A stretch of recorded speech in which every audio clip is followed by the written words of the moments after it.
What's up, everyone? Welcome to another edition of the monthly check-in here for the month of October 2025.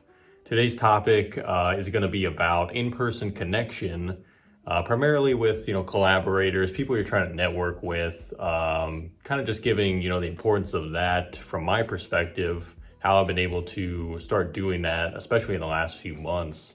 But first, let's get into my 3 monthly picks. 4 songs, 3 tracks I think you should be checking out this month. First up, we have a collab by the producer extraordinaire Madlib and one of the best MCs out there, in my opinion, Your Old Droog. They're doing an album called Droogie Otis, collab album. And the song I chose this month is their most recent single called The Edge, which features Killer Mike from Run the Jewels.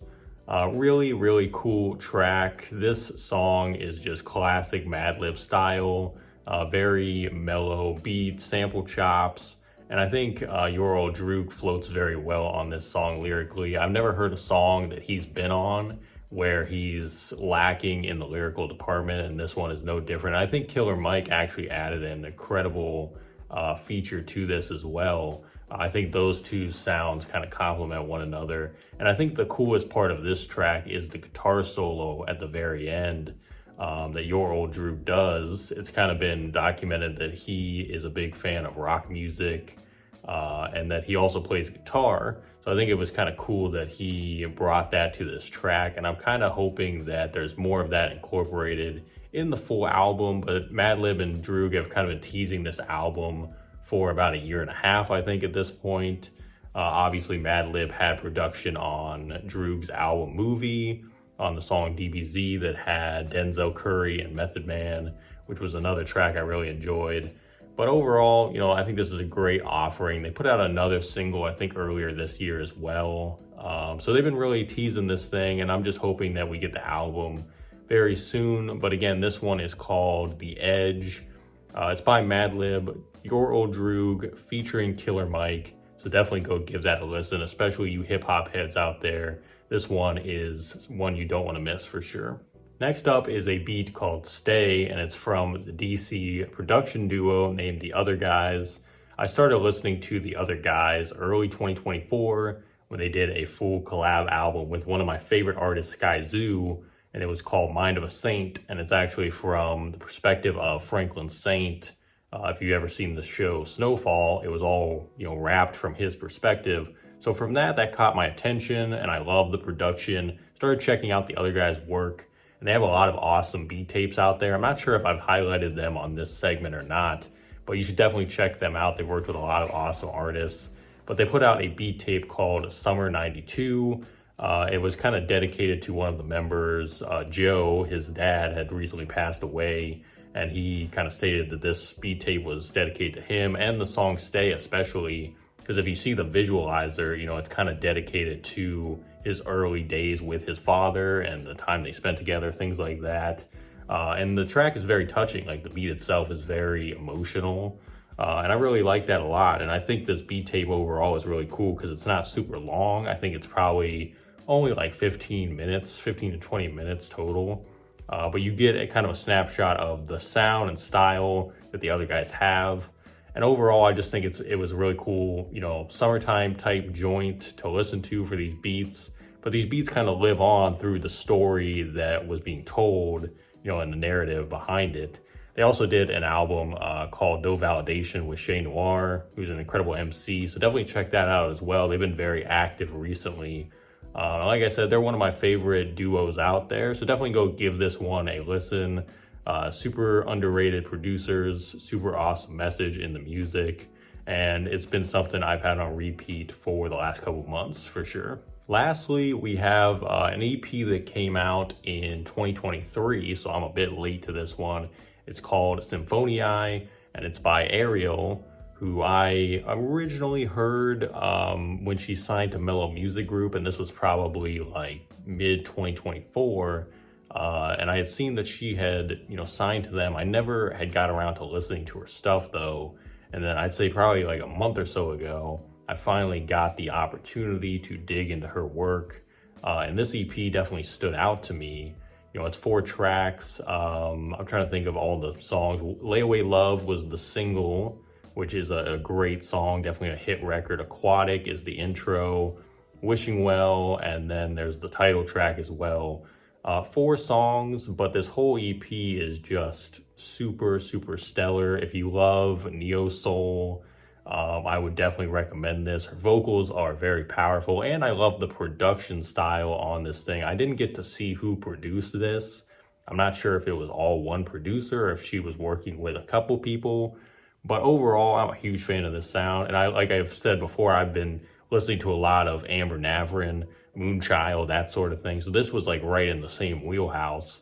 Obviously a unique style though, and I'm excited to see what she does moving forward, because she's put out a few more singles with Mellow Music Group since she signed, but I'm not sure if she has like an album coming out soon or what's going to be on the horizon. But regardless, I'm very excited for it. But again, Ariel is her name, and the EP is called Symphonii. Definitely check it out, give it a listen. Very cool, very under the radar artist, but someone that I'm going to be listening to a lot moving forward. This leads us to today's point of discussion, talking about the importance of in-person connection, something that I've been trying to get into a lot more as of late. I'd say as of the last like 3 or 4 months. I've been trying to put myself out of my comfort zone a little bit more, get out there, talk to people, been going to record stores, trying to push my album, have conversations face to face, doing more interviews for the podcast in person is a goal of mine moving forward, and trying to do more events as well. NAMM is a big event that goes on in LA every January. I'm currently planning to go out there. It's a big trade show for music industry individuals, tech companies, gear companies, things like that. So I'm currently planning to go out there in January of next year. And that's a big goal, is to go there and make connections and see who I can meet, see who I can talk to, maybe connect with some other familiar faces that I know from the internet. And again, I always will, I've said this in interviews before, I'll always credit the internet for, the reason I even have any foot in the door at all is because of social media, making connections online. And that's always going to be a huge part of what I do, especially being based in a small town and not being surrounded by a ton of different creatives.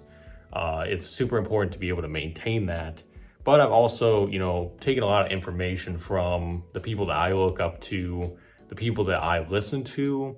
And a big thing that they say is, you got to get out from behind that computer at some point. You got to show your face more. You got to be able to have real conversations with people and just be genuine, be yourself. And that's something that I'm trying to do more of. Especially someone with, social anxiety, and someone that, sometimes has trouble even starting conversations from just nothing. I think for me though, I've always been someone that if I can start a conversation, especially about music or creativity or something like that, it becomes a lot easier for me to, start that conversation initially. So it's just something that I've been trying to practice more of, and I think the more that I'm able to do it, the more I'll be able to feel comfortable with it. But to me, in-person connection really gives the ability to trust someone more. I think even just having phone calls or FaceTimes, that can only go so far, because there's still that distance between that initial conversation that you're having or that initial connection. I think when you can take it a little further and, meet in person and really get to know the person more, really get to get a sense of their vibe, their energy, that sort of thing, that makes things a lot better moving forward with the working relationship. So that's just something I've been keeping in mind lately. Again, that's kind of all I have for this one. This isn't a super in-depth thing, but I think what I would tell people to keep in mind is exactly that. Just don't always spend all your time behind the computer. And it's going to take work. You know what I mean? It's going to take, especially if you're like me and you're introverted, it's going to take you some time to feel comfortable even doing that. And if you're just getting started, I don't think there's anything wrong with building it up online. And then eventually when you feel ready, or you feel, I guess we're not technically ever ready. It's more of like when you feel good about what you have and who you are and what you have to bring to the table, then I would start trying to, do that. And I know people that have done it in reverse, because I kind of reverse engineered the whole thing. A lot of people start in person and then they build online and they expand their network.